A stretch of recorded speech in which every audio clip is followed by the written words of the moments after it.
Petty Officer First Class Sakai flew his Mitsubishi a 6M0 fighter over the Sea Lark Channel in the Solomon Islands on August 7, 1942. He and several other pilots had taken off from the Japanese airbase in Rabaul, New Britain, early that morning with a mission to target vessels supporting the first major American amphibious assault of World War II, known as Operation Watchtower. This operation marked landings at Gavutu, Tanambogo, Tulagi, and Guadalcanal. Sakai had no idea he was about to be struck by one of the deadliest aircraft in the U.S. military's arsenal, the Douglas SBD Dauntless dive bomber. As Sakai and his wingmen neared the skies above Tulagi, he spotted 8 American planes flying below at about 7,800 feet. Mistakenly believing them to be F-4F Wildcat fighters, he began to dive, launching a surprise attack with his wingman close behind. Confident that he had the advantage, he closed in at full speed, only to realize too late that his intended targets were actually dive bombers. These aircraft belonged to the USS Enterprise and were waiting to deliver bombs on Japanese positions on the island. Unlike fighters, American Navy dive bombers were equipped with tail gunners who could defend against rear attacks. One of these gunners, Aviation Radio Man 3rd Class James W. Patterson, Jr., was seated behind pilot Ensign Elder E. Renberg. As Sakai approached, Patterson opened fire. Sakai attempted to break off the attack by pulling up and banking hard to the right, trying to use the Zero's agility to escape. But another tail gunner, Aviation Ordnance Man 2nd Class Harold L. Jones, was even closer. He fired at Sakai from a distance of just 100 feet. Jones later recalled seeing the canopy of Sakai's aircraft explode, with debris and parts of Sakai's body flying out. The Zero shot upward before crashing and catching fire. Sakai had been hit multiple times. Shrapnel tore into his elbow, leg, face, and chest. A tracer round even burned the rim of his goggles and narrowly missed his right eye. This brief engagement resulted in the discharge of nearly 1,000 rounds of ammunition from the dive bomber's tail gunners and left one of Japan's top fighter pilots gravely wounded. The Douglas SBD Dauntless was based on the BT-1 and BT-2 dive bombers originally built by Northrop Aviation Corporation in 1936. These aircraft represented a shift from biplanes to all-metal, low-wing monoplanes with retractable landing gear. When Douglas acquired Northrop's El Segundo, California factory in 1937, it continued the BT program, and after some design modifications, the aircraft was renamed the SBD-1 Dauntless in 1939. Deliveries began in June 1940. The Dauntless had a distinct look with rounded wingtips and a long greenhouse-style canopy. One of its most unique features was its perforated dive flaps, which extended up and down from the wing's trailing edge during a dive, helping keep the aircraft steady at around 250 knots. This made it a very stable bombing platform. Powered by a 1,000 horsepower Wright R-1820-32 radial engine, the SBD-1 was a capable plane, though its range was initially limited. The SBD-2 version addressed this by increasing the fuel capacity, allowing the aircraft to fly up to 1,125 miles. The Dauntless was also well armed. The pilot operated two 50-caliber machine guns synchronized to fire through the propeller, while the tail gunner used a 30-caliber machine gun on a swivel mount to defend against rear attacks, as Sakai had learned in painful fashion. The Dauntless could also carry a heavy bomb load. Two 100-pound bombs were mounted under the wings, and a larger bomb, up to 1,000 pounds, could be attached under the fuselage using a swinging bomb release mechanism that ensured it cleared the propeller during a dive. The pilot used a telescopic sight for aiming. The tail gunner's .30 caliber machine gun, the ANM-2, was a lighter version of the standard M1919, weighing just 23 pounds. It had a shorter barrel and shroud and could be fed from either side, making it more flexible for aircraft use. A 100-round ammunition box was mounted to the side of the gun to prevent belt snags inside the cramped compartment. The SBD-1 was first used by the U.S. Marine Corps in 1940, and the SBD-2 entered Navy service in 1941. Douglas soon began producing the SBD-3, which had additional fuel capacity, self-sealing tanks, and armor protection. It entered service in March 1941, replacing SBD-2s in the Navy, which were then reassigned to the Marine Corps. The Dauntless proved to be a reliable and rugged dive bomber throughout the war, playing a crucial role in key battles across the Pacific. When the Japanese attacked Pearl Harbor on Sunday, December 7, 1941, the United States was still in the process of preparing for war. On that very day, the Douglas SBD Dauntless found itself thrust into combat. Fighting began immediately, with the first casualties coming from encounters between Dauntless aircraft and Japanese planes over Oahu. The Dauntless comprised 1/3 of the American aircraft that flew over U.S. soil in the early days after the attack. During the first 6 critical months of the conflict, Navy aircraft carriers launched SBDs in multiple hit-and-run missions across the Pacific. These missions included operations against the Marshall Islands, Wake Island, Marcus Island, Lae, and Salamaua on the coast of New Guinea. SBDs from the USS Enterprise played a vital role in combat air patrols, protecting 16 Army B-25B Mitchell bombers that were loaded aboard the USS Hornet for the Doolittle raid on Tokyo in April 1942. In May, during the Battle of the Coral Sea, SBDs from the carriers USS Lexington and USS Yorktown carried out missions that significantly contributed to the sinking of the Japanese light carrier Shoho near the Louisiade archipelago. The Dauntless proved highly effective in search and strike operations and even demonstrated surprising capability in air-to-air combat when operated by skilled naval aviators. On May 8th, a section of SBD-3s was flying patrols to defend the Yorktown from Japanese torpedo bombers. Lieutenant Stanley Swede Veitasa, one of the pilots, had already bombed the Shoho earlier and soon found himself in another dangerous engagement. Around 11 a.m., a group of Japanese Zero fighters from the carrier Zuikaku attacked the SBDs. With their speed and agility, the Zeros quickly took out 4 of the American planes. But Veitasa held firm, telling his rear gunner to stay calm and conserve ammo. As the Zeros continued their attack, Veitasa used his SBD's maneuverability to dodge attacks, while his twin .50 caliber nose guns and his gunner's twin .30 caliber rear guns fought back. For 25 exhausting minutes, 3 Zeros harassed their aircraft, but they survived. Remarkably, Veitasa even managed to shoot one down, despite being in a dive bomber against nimble fighters. Throughout the war, SBDs frequently engaged in air-to-air combat and claimed 138 aerial victories, proving they were more than just dive bombers. Their finest hour came during the Battle of Midway in June 1942. The SBD had already shown its strength during early raids and the Coral Sea Battle, the first major carrier versus carrier engagement in history. At Midway, the Japanese split their fleet into 3 groups, a transport force, a main body, and a carrier strike force with the carriers Kaga, Akagi, Soryu, and Hiryu. Their goal was to lure the U.S. Navy into battle and seize Midway Island. The U.S. Navy sent 3 fleet carriers, Enterprise, Hornet, and the damaged Yorktown, each carrying 2 squadrons of SBDs to intercept. The U.S. Marine Corps also contributed VMSB-241, a squadron with 19 SBD-2s, all launching from Eastern Island at Midway. Major Lofton R. Henderson, a 39-year-old Naval Academy graduate, led them into battle on June 4th. At 6:10 a.m., the squadron departed Midway, and by 7:55 a.m., they had located the Japanese fleet. Immediately, enemy Zeros from the Combat Air Patrol attacked from high altitude. Henderson led a slow glide bombing attack against the carrier Hiryu, but was among the first to be shot down.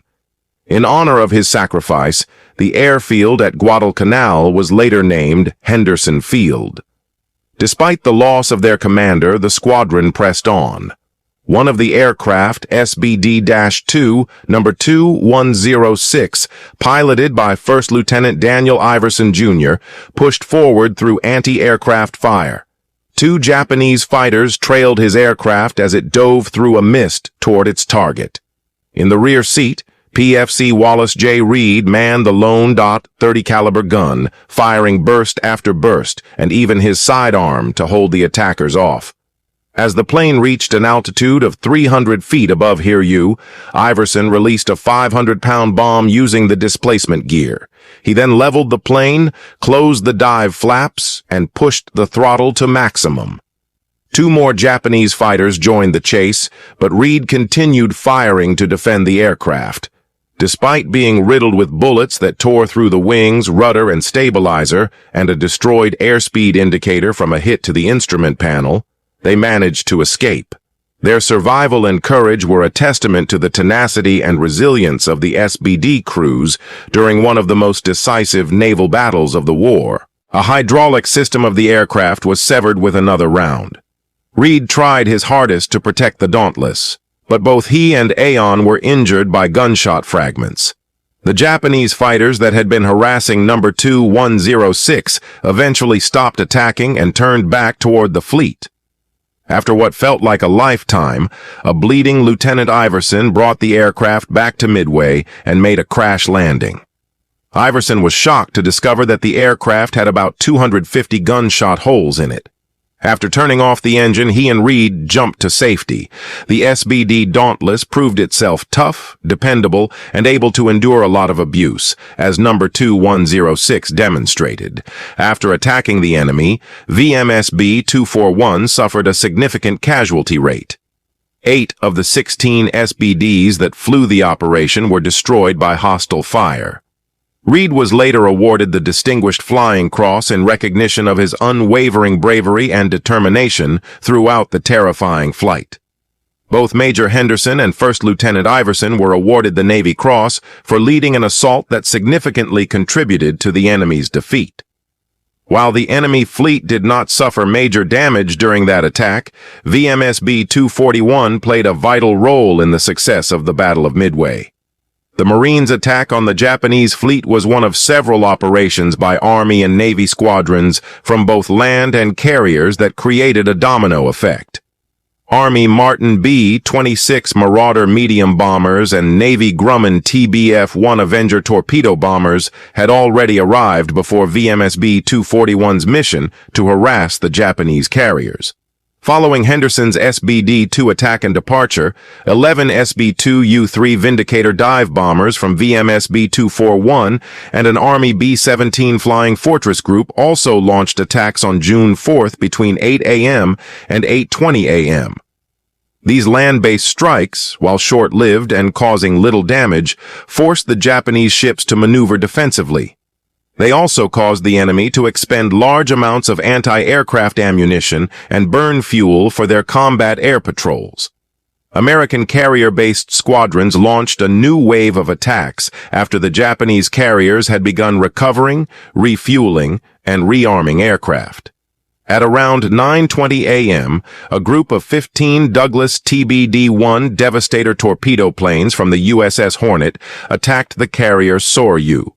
All 15 planes were shot down within minutes and inflicted no damage, as they lacked fighter escorts to protect them from the swift Japanese Zeros. Around 10 a.m., TBDs from the USS Enterprise attacked again, and about 15 minutes later, TBDs from the USS Yorktown followed.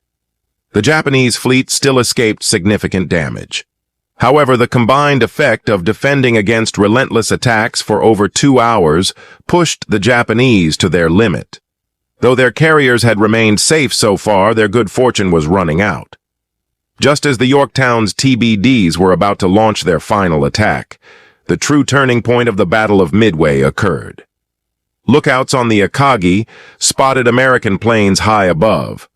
While Japanese gunners and fighter pilots tried to shoot down the last of the devastators flying at wave-top level, 48 SBD Dauntless dive bombers approached. At 10:22 a.m. on June 4, 1942, 25 SBD-3s from the Enterprise attacked the Kaga, scoring 4 direct hits.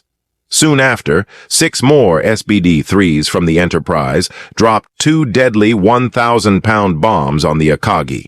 Meanwhile, 17 SBD-3s from the Yorktown bombed the Soryu, scoring 3 1,000-pound bomb hits. Within 4 minutes, 3 Japanese aircraft carriers, Kaga, Akagi, and Soryu, all of which had participated in the Pearl Harbor raid, were engulfed in flames. Later that afternoon, 13 SBDs, 10 of them from the Yorktown Air Group flying from the Enterprise, located and attacked the Haryu. They hit it with 4 1,000-pound bombs, destroying it. By the end of June 4th, all 4 Japanese aircraft carriers had been sunk by American SBD dive bombers. This catastrophic loss heavily disrupted Japan's naval strategy. That evening, Admiral Yamamoto ordered a full retreat and abandoned the plan to capture Midway. Japan had failed to destroy the U.S. Pacific Fleet in a decisive blow and was forced to admit defeat. Although the battle was officially over, the Dauntless was not done yet. On June 5th, the Japanese began their retreat westward, pursued by U.S. forces. With the carriers gone, the cruisers Mikuma and Mogami were left vulnerable. The Mogami was slowed by damage from a previous collision with the Mikuma. On the morning of June 5th, SBDs from VMSB 241 attacked the 2 cruisers, causing only minor damage to the Mikuma. On June 6th, 81 SBDs from the Hornet and Enterprise located the enemy cruisers and launched 3 waves of attacks. The Mogami took more damage from 2 1,000-pound bombs but survived. The Mikuma, however, was hit by 3 1,000-pound bombs and left as a burned-out wreck, eventually sinking that evening. In total, Japan lost over 3,000 personnel and 248 combat planes. 1 cruiser and 4 aircraft carriers had been sunk, all by SBD Dauntless dive bombers. The Japanese were aggressively expanding their maritime empire before Midway. After the battle, they shifted to a defensive stance and entered a war of attrition they could not win. Midway, along with battles at El Alamein and Stalingrad, marked a turning point in World War II. The weapon that made it possible was the slow but lethal SBD Dauntless. Though the Battle of Midway was its finest hour, the Dauntless continued to serve throughout the rest of 1942. During the latter part of that year, Navy and Marine Corps SBDs fought in the Guadalcanal campaign as land-based anti-ship and ground attack aircraft. On August 24th to 25th, carrier-based SBDs from the USS Enterprise and USS Saratoga participated in the Battle of the Eastern Solomons. In October, SBDs from the Hornet and Enterprise fought in the Battle of Santa Cruz. In November, SBDs from the carrier USS Ranger supported the Operation Torch landings in North Africa. On November 10, 1942, 9 SBDs from the Ranger sank the French battleship Jean Bart, which was docked at Casablanca. This was the second enemy battleship lost to SBDs in a week, following the sinking of a Japanese battleship in the Pacific just 3 days earlier. The U.S. Army also used the Dauntless under the designation A-24 Banshee. The A-24 was essentially an SBD-3 without a tailhook and fitted with a large pneumatic tire instead of the solid tail wheel. The Banshee joined the Army in March 1941, but its combat service was less distinguished. The A-24 was initially meant for the U.S. Army Air Force's 27th Bombardment Group in the Philippines, but after the fall of Bataan, it was sent to Australia. There it was assigned to the 27th Bombardment Group's 91st and 8th Bombardment Squadrons. The 8th operated from Australia's north coast, while the 91st deployed to the Dutch East Indies. The Army's model evolved alongside the Navy's with few differences. The SBD-4 and A-24A began entering service in late 1942. By then, the Army had ceased combat use of the Banshee, but the SBD-4 had entered full carrier service. The Dauntless was gradually replaced in late 1943 by the Curtiss SB-2C Helldiver as the Navy's primary dive bomber. However, the most common Dauntless model, the SBD-5, was introduced around this time, featuring a 1,200 horsepower Wright R1820-60 engine, an illuminated bomb sight, and improved bomb load capacity. During the peak of American industrial output in 1943, 3,640 SBD-5s and A-24Bs were built. Later in the war, these planes took part in some of the most significant battles. Navy SBD-5s participated in Operation Hailstone in February 1944, targeting the Japanese naval base at Truk Lagoon. They also struck Wake Island in October 1943.